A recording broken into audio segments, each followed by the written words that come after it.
This video is brought to you by HalloCasa. Our tool transforms independent local real estate agents to global real estate agents. Create your own profile for free and get contacted by international investors. Sign up with the link in the description.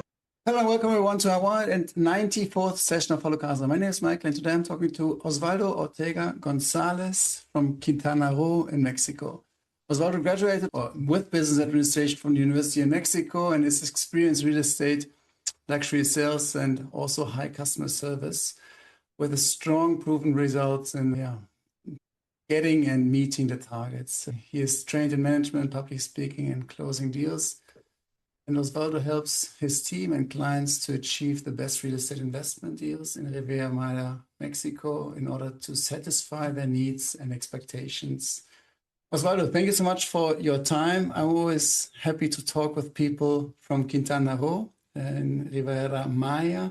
I almost feel I've traveled there due to the podcast I've been having. And I'm actually very curious about the market situation right now. So why don't you introduce yourself with your own words? I hope I did a good introduction about you. Why don't you introduce yourself with your own words to our audience? Yes, Michael, thank you. First, thank you to having me on your YouTube channel. Really appreciate it.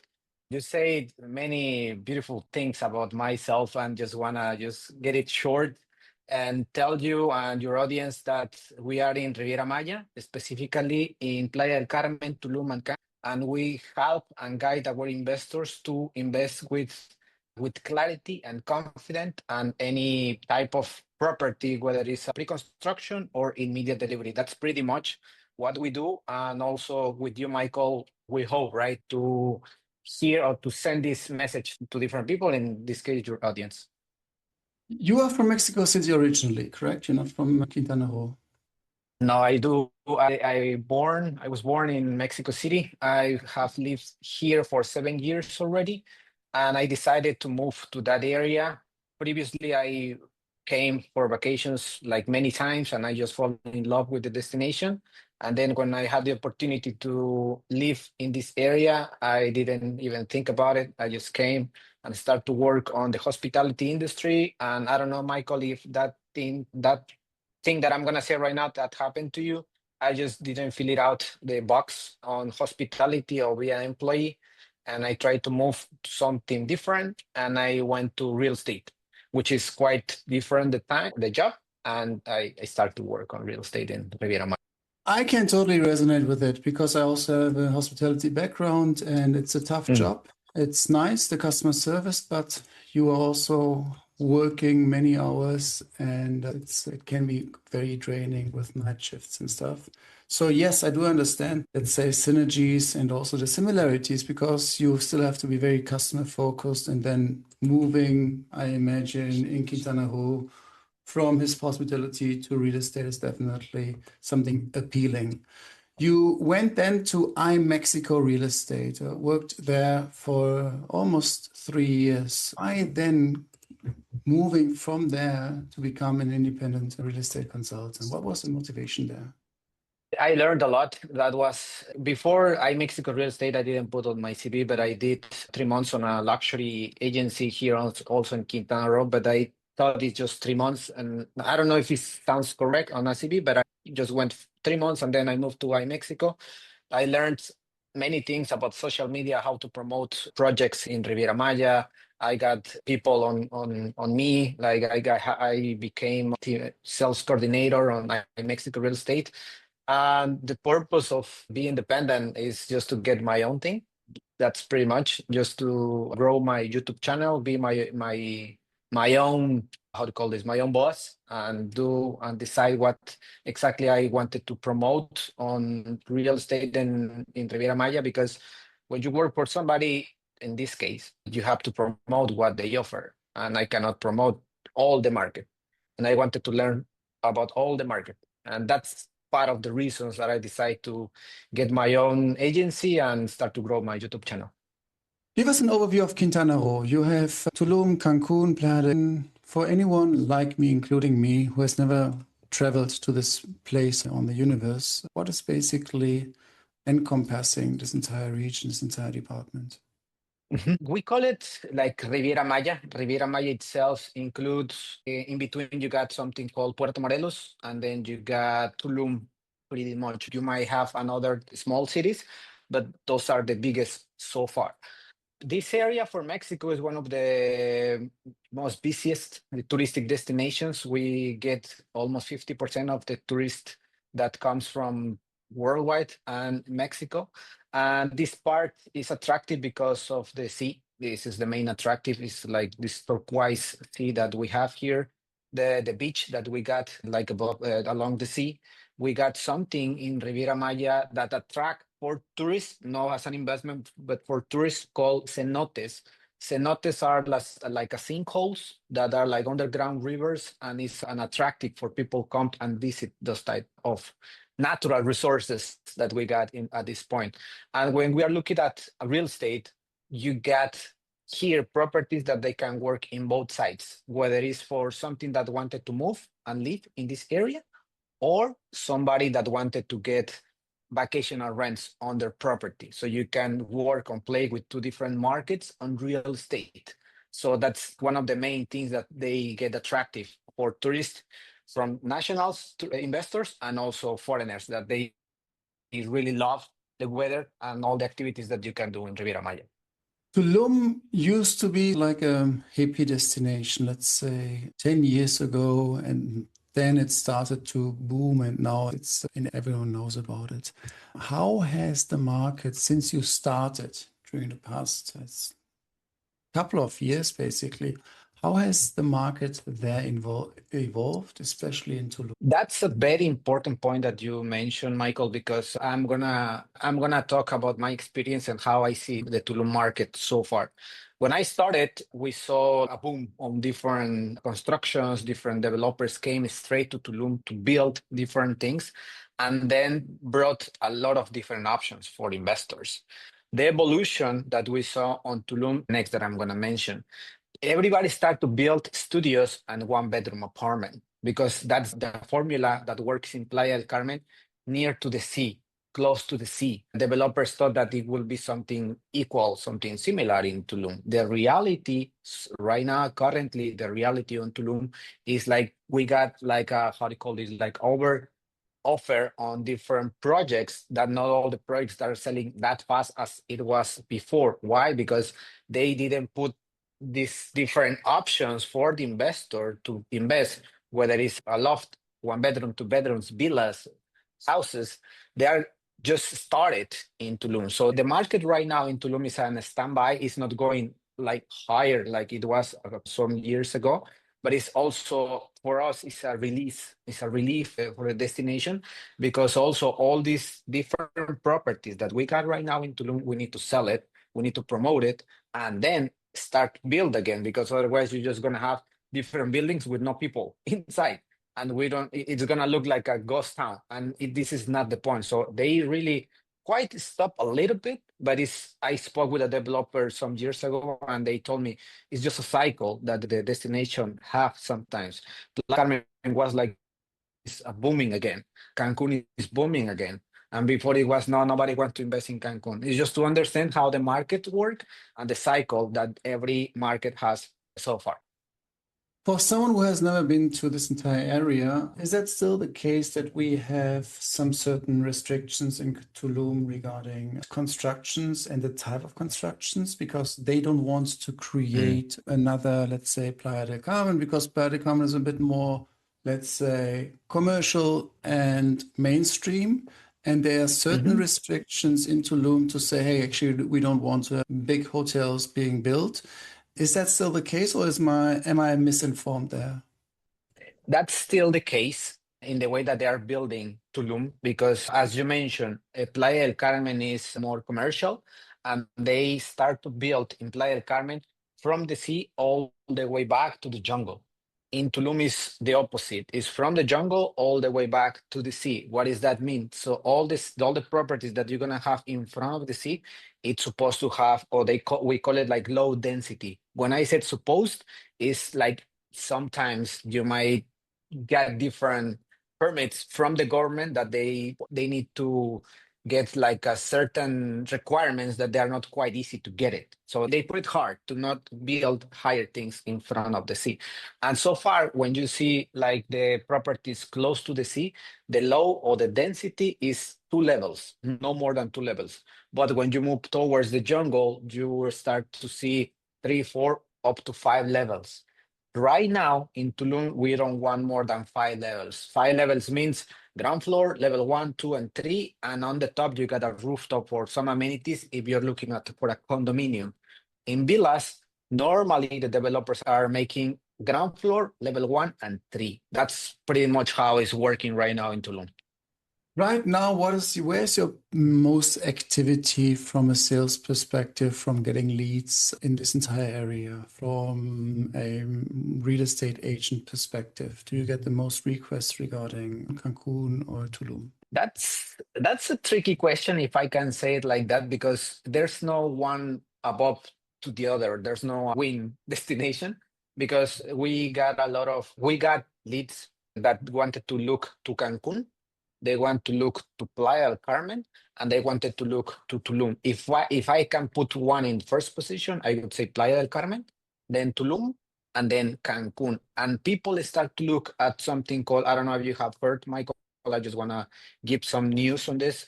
Bacalar is a destination 3 hours away from Tulum, but it's an emerging zone in this area that they don't have sea, but they do have something called Seven Colorful Lagoon.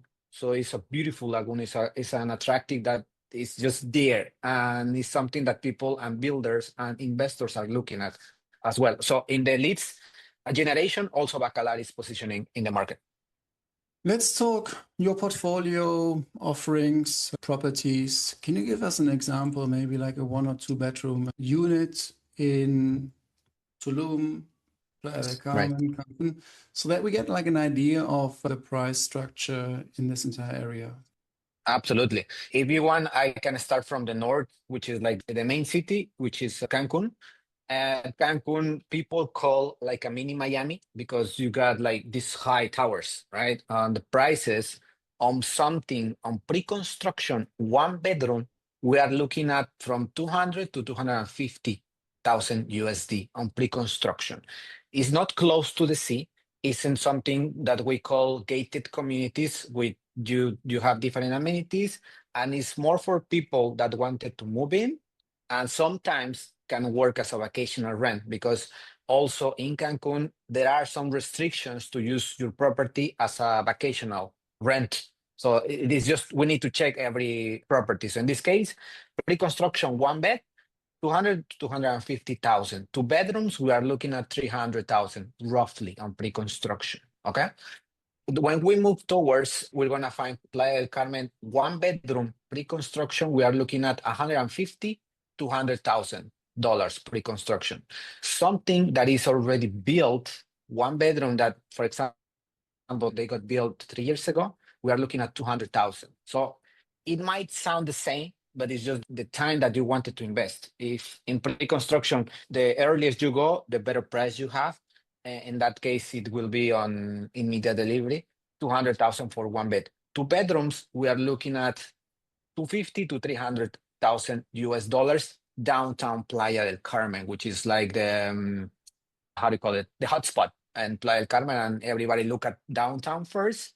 And then you got another zone in Playa del Carmen called El Ejido. El Ejido is a neighborhood close to the downtown, 5 minutes away by car. And then, because you are not close to the sea, you can find 1 bedroom properties pre-construction for 130, 150, a little bit less.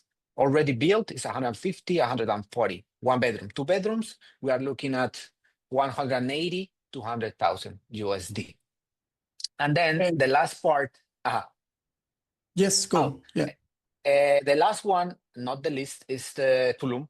And Tulum, as I mentioned, this type of constructions that we are making right now of the lowest price, which is the studio or 1 bed, we are looking at on something that we also suggest that can work for vacational rent or long-term rent, 130 and 150.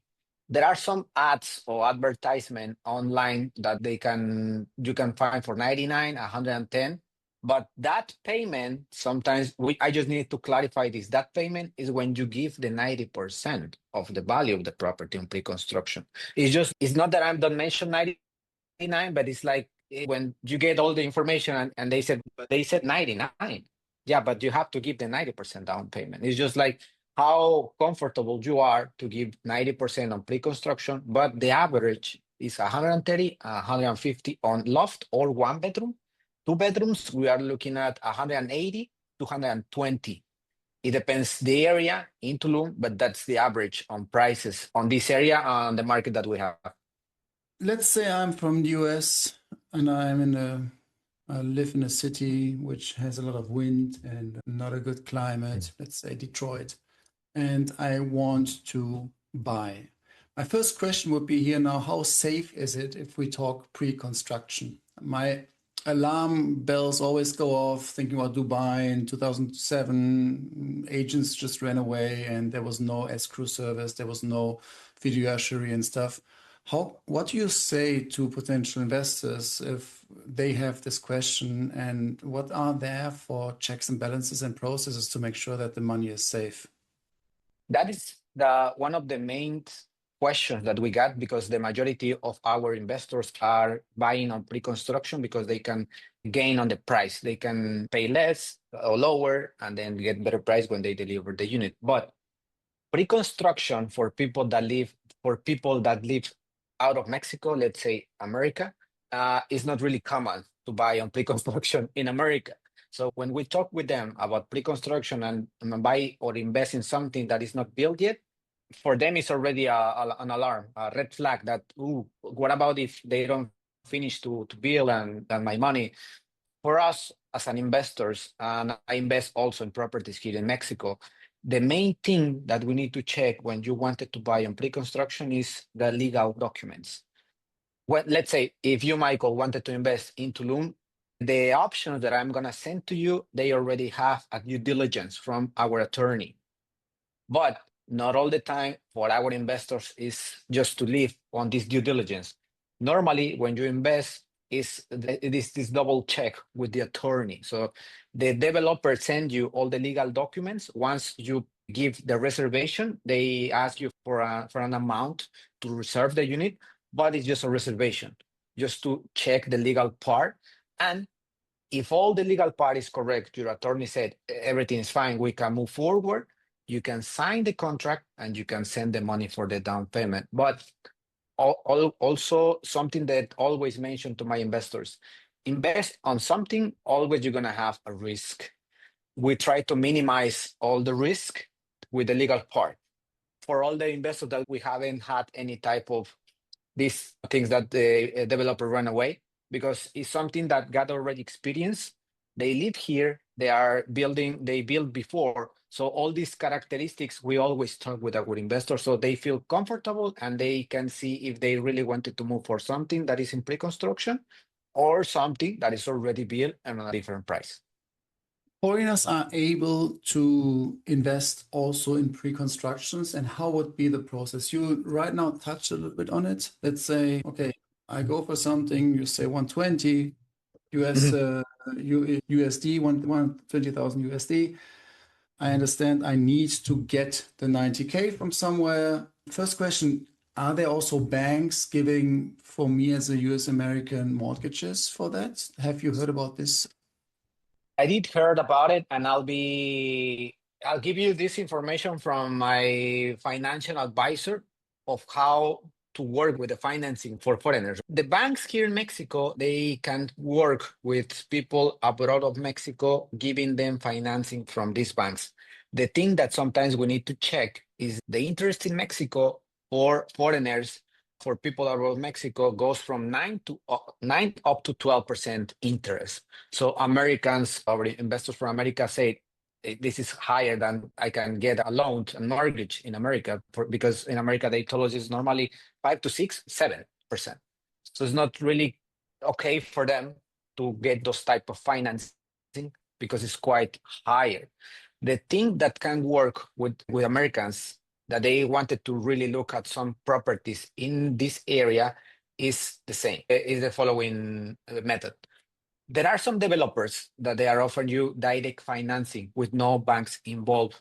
That means you don't need to ask for approval, send your information to the banks, but there's a quantity of developers that they can offer you from 8 up to 20 years, up to 30 years financing straight with the developer, and you pay every month to the developer, whether it's pre-construction or something that is almost to finish. So that also area, that method, it is getting attractive from people from America because they don't really get involved with the banks, but they want a financing.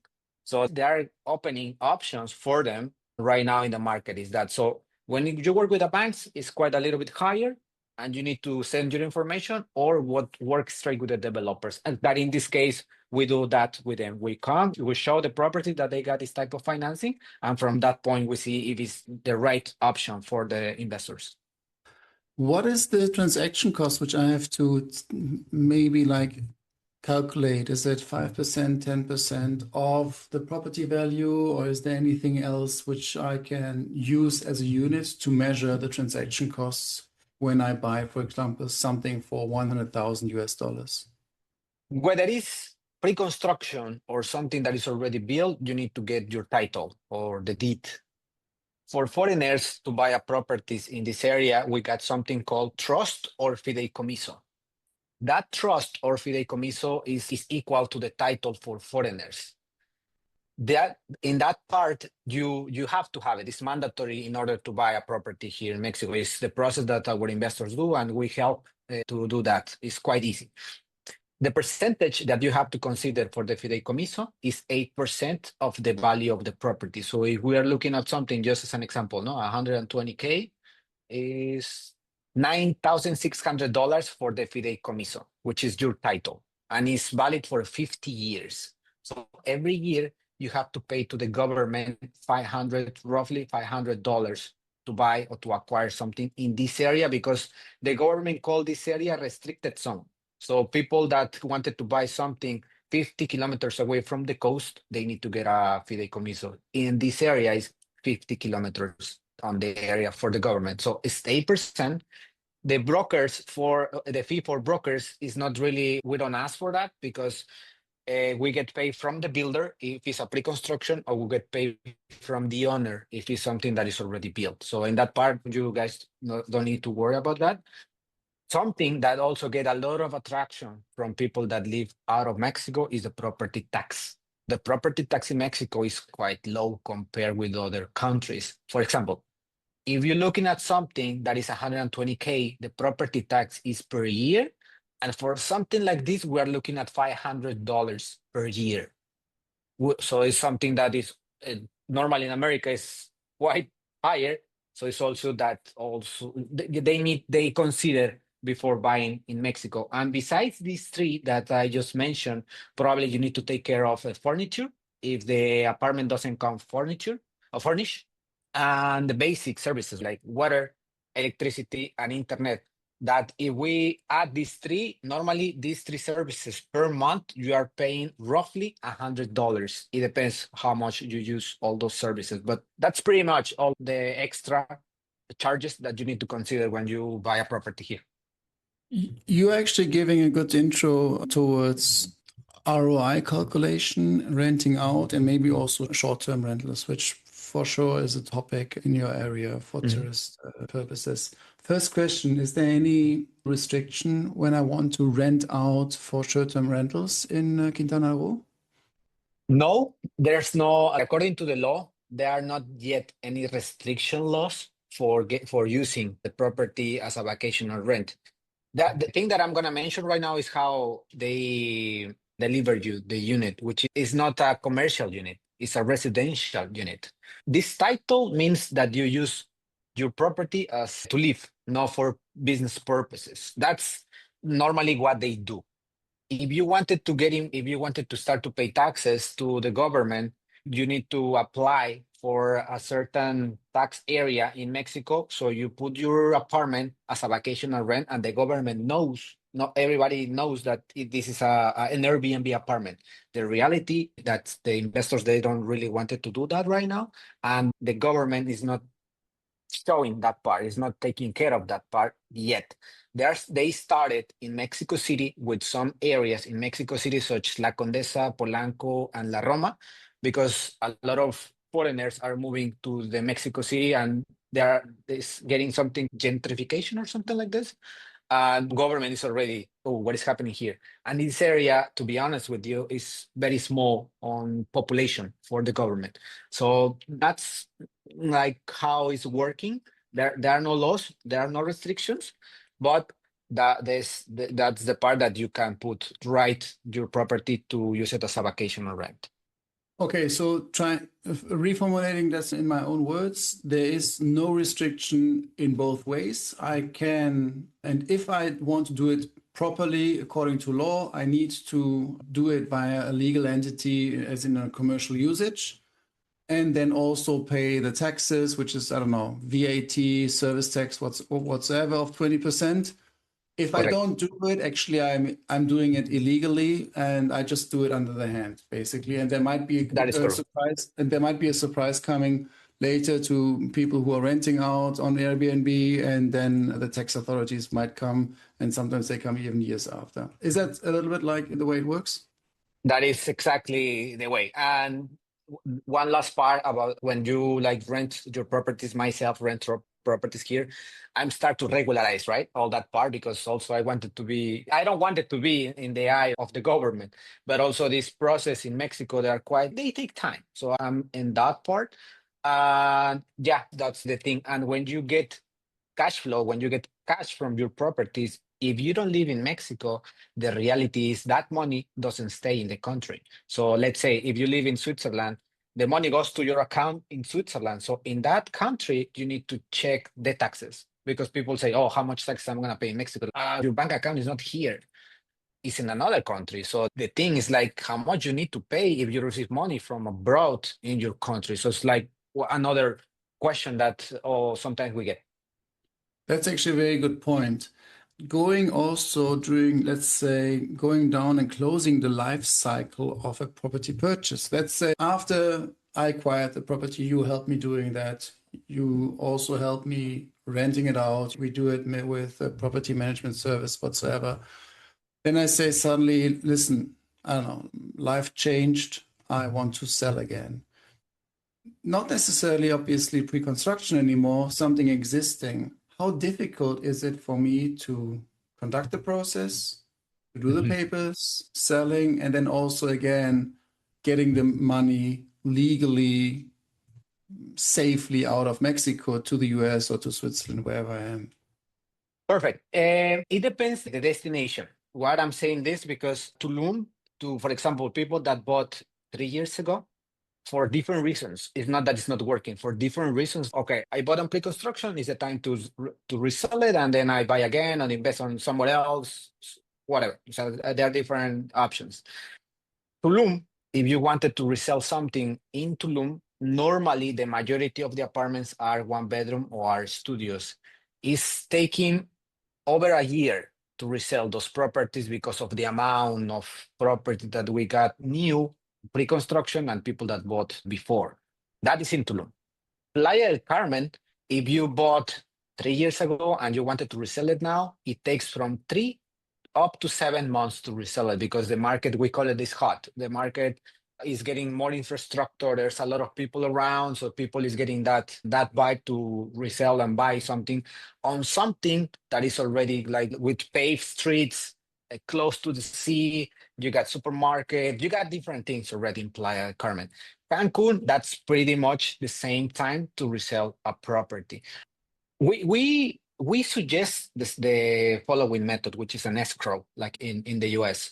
Why? Because when you resell something, you don't have there's not a builder behind it. There's a private owner. And the private owner, I'm not saying he's just gonna take my money and go, but I just wanna minimize the risk and hire a trust or escrow, hire an escrow in Mexico with a bank, and they hold the money for you until all the paperwork, until you move all the rights to the new owner. And when everything is done, the escrow send the money to Michael, send the money to the Michael and the broker. And if you need to pay something else, that's the safest method. People also do it like by shaking hands, and I send the money to the owner and I just wait for everything. I don't really suggest that because it's a business. So when it's a business, people sometimes can change. So better do it with an escrow in Mexico. Is there a pre-contract, a promissory contract always involved where you define certain elements like a penalty when you leave, other conditions? We always also whether it's a pre-construction or the immediate delivery, even the apartment is ready to move in, we always ask for a promissory contract.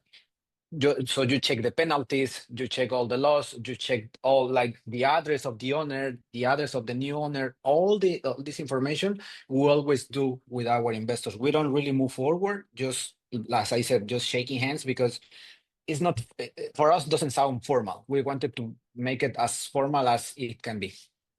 You have the courage to enter and compete in a very highly competitive market with your own brand, which I have a lot of respect for and I really like doing. You're not owning your own franchise, or you're not owning or opening something else with global brand.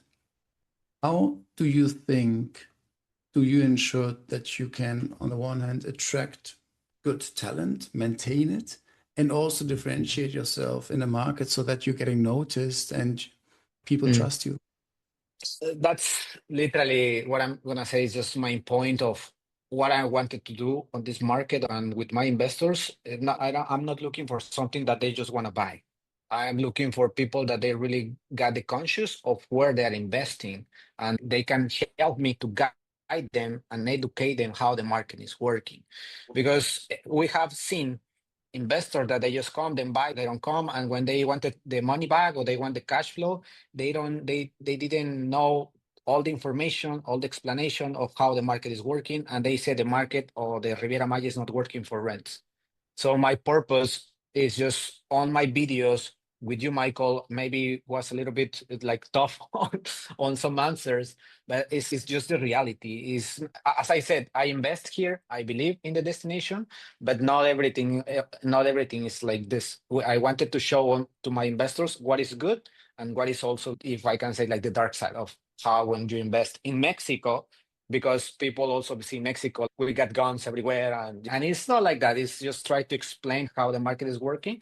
And on my videos, I try to show that, educate them, try to show the properties, and give tips to my investors. Perfect. Oswaldo, I learned a lot. Thank you so much for giving us a market update about Tulum, Quintana Roo, and also Cancun. Thank you so much for allowing me to understand also the particularities regarding Tulum. You're not building high skyscrapers. You remain like in the Tulum vibe. Also the technicalities from getting the money from the US, pre-construction, the risks, the methods you are taking in order to make sure that everything is safe.